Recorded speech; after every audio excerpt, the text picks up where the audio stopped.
Hi, everybody. This is your Professor Ian. Welcome to my lecture on the poetic form of the ode, poems of celebration, I'm calling this, because that's generally what odes are used for. An ode is singing the praises of something traditionally.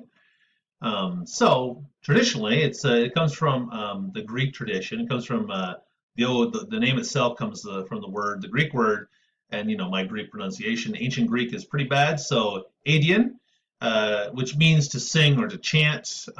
Originally, the ode would have been accompanied by music and dance in the ancient Greek practice. Uh, their culture thought very highly of poetry, but poetry was also a performative art for the ancient Greeks. Remember, ancient Greece, most people weren't literate, and there were no written texts that were distributed in the same way. To hear this to participate in poetry would have been a social performative event. So the original version of the ode would have been a musical performance with dance, and it would have been a formal address to an event, a person, or a thing not present. Or in the ancient Greek practice, perhaps present, because as we'll see, Greek poets were hired to create odes to celebrate victors of different contests. So, anyways, we usually talk about the ode having three different basic types: the Pindaric, the Horatian, and the irregular. So the other, right? Miscellaneous. So Pindar was an ancient Greek poet. Around, these are circa, so we don't have exact dates, but around 518 to 438 BCE. So just the beginning of what we call the classical period of ancient Greece. So this is after Homer and Hesiod and the really old Greek poets who are writing, but before the Athenian playwrights and such, Aeschylus and Euripides and Sophocles. Right, so coming between those two phases, we have the very important poet Pindar. Part of the reason he's so important is because we have a lot of his stuff has survived. There might have been other great poets that have been swallowed by the sands of times. Anyways, Pindaric odes were performed by a chorus and dancers. Again, that performative aspect. Pindar even often trained the dancers at his home in Thebes, which I just find fascinating to think that he would be training, line dancers and, 1, 2, 1, 2, getting them to do the right dance to his poems. Almost all of his odes were composed to celebrate athletic victories at the big Greek festivals, like the Olympic Games and the other games honoring the gods. The ancient Greeks loved those athletic competitions honoring the gods, and they loved the poems that would go with it to celebrate the victors. His odes contain a formal opening. I won't go through this because it's not super important to our discussion. If you're interested in ancient Greek poetry, you can get into this, but it's basically like a kind of a call and answer kind of thing. A lot of his poetry would work around that in a very theatrical sense. Okay, but the important takeaway here is these were very formal poems along very formal lines with a formal structure. So here's an example. This is the last stanza from probably his most famous poem called the First Olympian Poem or Olympian 1. Remember, he didn't really name these poems, so we just had to attribute names to them. This is the last stanza. Well, men in various paths their effort bend, the steep of glory to ascend. Sublime above the rest on high glitters the orb of majesty. No further than thy wishes rise, supreme in glory as in praise. Long be it thine to tread. Meanwhile, my hymn's triumphant strain that celebrates the victor's train exalts through Greece thy bard's illustrious head. And he wrote this. He was commissioned to write this to celebrate a horse rider's victory in one of the big games. So you can see it's a very high tone. It has a very metrical, musical quality to it. Very pleasant to listen to. It's not dark. It's a celebratory poem. He's lauding this victor, right? And there's this is from a longer poem that's about 120 lines, where it's all Pindar, talking about how great this guy is, and he's generous, he's hospitable, he's wealthy, he's this great athlete, right? And it goes on, and this is his kind of summary that he, as the poet, is happy to be involved with this.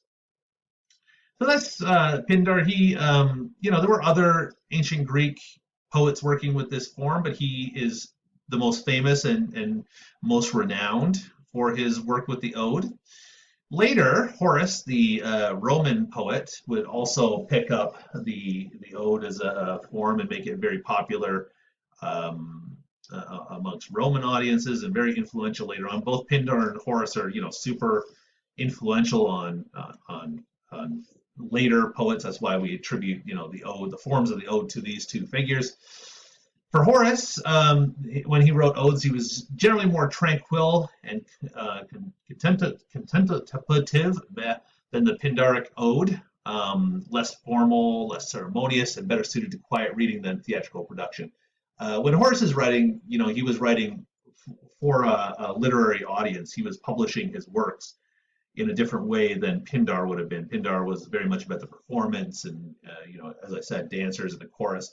Horace, most of his poetry would have been distributed in written form amongst the elite and the rulers of the Roman Empire at the time. So a very different audience, a very different purpose for writing. The Horatian ode is typically on lighter topics or not so much lauding a single person, but it's more thinking about ideas, about friendship and other things like this. The Horatian ode typically uses a regular recurrent stanza pattern, so it's not as structured as the Pindaric, but it is definitely has that formal structure still. And he followed certain patterns in his writing. So probably his most famous, and my Latin is even worse than my ancient Greek, but Tuna Queriesis. I'll take a stab at it. I'll have to practice my ancient Latin. Anyway, so this is a translation of his poem. Ask not, 'tis forbidden knowledge, what our destined term of years, mine and yours, nor scan the tables of your Babylonish seers. Better far to bear the future, my Luconio, like the past, whether Jove has many winters yet to give, or this our last. This that makes the tyrant billows spend their strength against the shore. Strain your wine and prove your wisdom. Life is short, should hope be more? In the moment of our talking, envious time has ebbed away. Seize the present, trust tomorrow even as little as you may. Right? So this is very different. He's not lauding a person's victory. Instead, he's talking to somebody, right? We see that with mine and yours. So he's addressing somebody who's not necessarily named in the poem, and giving them advice, telling them an important thing about life, right? And what he's telling them is, the last line sums it up: seize the present, trust tomorrow even as little as you may. In the Latin, of course, is Carpe Diem. So this is that famous Carpe Diem idea, which is a recurrent idea we'll see in the Ode. This idea of seize happiness while you can, right? There's this kind of persuasive tone to a lot of odes, especially moving away from, the Pindar versions of odes are persuasive because he's trying to persuade you, hey, this person's great, they're the victor, you should love them. But when we get into Horace and later, they're much more contemplative, thinking about ideas in a more abstract way, right? So I won't break it down too much. The last four lines you can see, I've highlighted this, bolded it to show you this kind of volta in the poem, this turn from, setting out the problem to thinking about what we should do about it.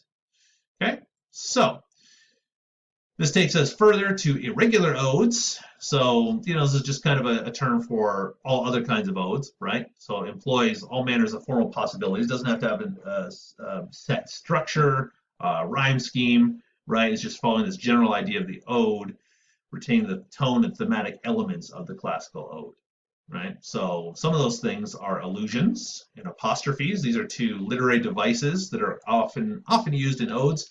So an allusion is a reference, a brief reference to a person, place, thing, event, or other literary work with which the reader is presumably familiar. Usually other literary work. That's a big thing that we make allusions to, right? These things count too, but in poetry, poets love to talk about other works of literary work, right? Other poems and other things like that, and classical mythical figures. So allusions are typically to things like that. An apostrophe, that's not the same thing as the punctuation mark, which indicates, possession in a lot of words or contractions. An apostrophe is a literary device, is a figure of speech, sometimes represented by an exclamation, such as "oh," like "oh, poor Yorick, I knew thee well," that speaks directly to someone who is not present or is dead or speaks to an inanimate object. So when we address something like that, and we saw that earlier in one of my lectures. We looked at metaphors by Sylvia Plath, and she does that. Oh, what is it? Ivory, fine fruit. I can't remember the exact line, but she has an apostrophe in the line of that poem. So apostrophes, allusions, these are common literary devices in odes. An ode is typically not overly long, typically praises a person, place, or thing, or has a persuasive tone, trying to convince somebody or something of a truth, right? Like we saw in that poem from Horace, the Carpe Diem idea.